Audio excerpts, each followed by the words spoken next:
everyone! Welcome to my Lintik Kusina. So ito guys, magluluto tayo ng steak. Yan po yung dinner natin. So ano na ako ng butter. So ito po yung 500 grams na liempo ng baka. So yan.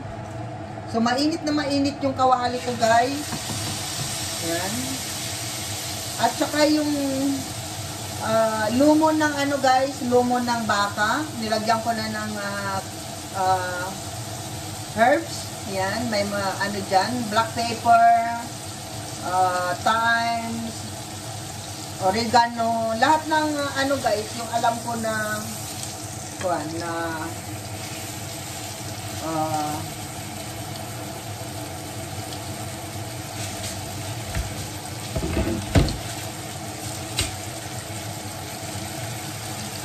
So, ayan guys, mga 5 minutes lang.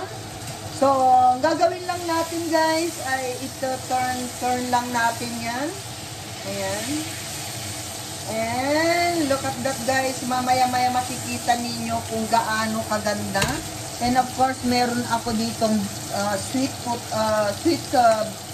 red pepper. So, yan mamaya i-fry natin. At makikita nyo mamaya kung ano yung outcome. So, ayan, mga 5 minutes lang natin na binabaliktad dyan. So, sunod na natin yung ating red pepper. Yan. Yan. So,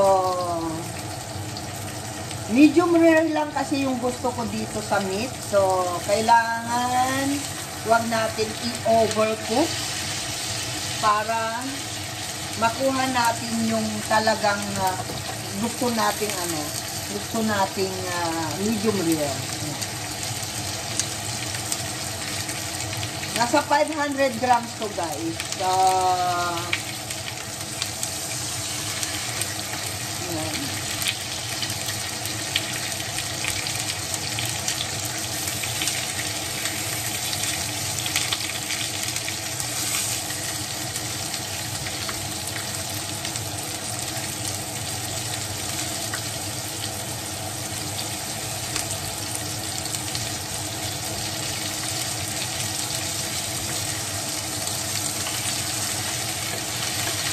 So, ayan guys, ganyan lang kasimple yung ating dinner.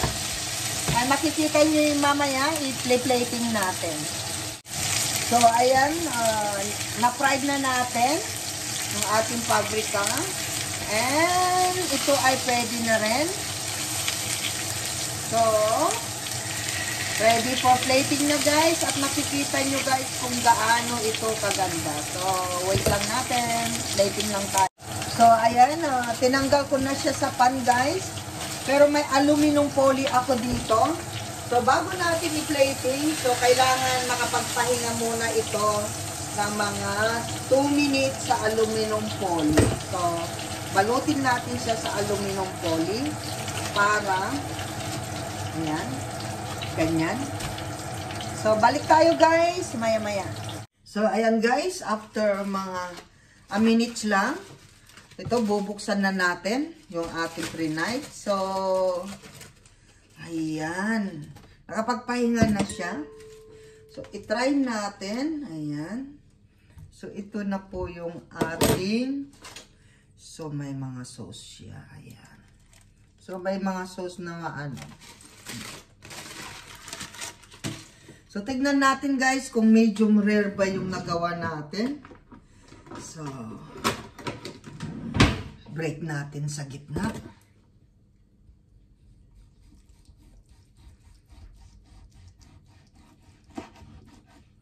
Wow, look at that guys. Oh, di ba? Ang ganda ng pagka-pink. Oh, di ba? Oh. So, ayan guys, ang ating dinner for tonight. Ang ating tenderloin beef steaks. Ayan. Osenhas steak. So, ayan guys, ang ating dinner. Ayan. O, diba? With red pepper. So, kung nagustuhan nyo guys, just comment kung saan kayo nanonood na bansa para ma-shoutout namin kayo. And shout out sa buong Team Lintek, sa aming mga Team Lintek La Union, Team La Union Amazing Angels, shout out sa inyo lahat. Sa aking mga buong Team Lintek, shout out. Sa Team Good Vibes, shout out sa inyo lahat. Thank you sa lahat ng ating mga supporter at followers. And of course, sa ating mga subscribers, sa ating mga super chatters, sa ating mga member, sa ating mga sponsor guys. Thank you so much sa inyo. I love you all and see you next recipe.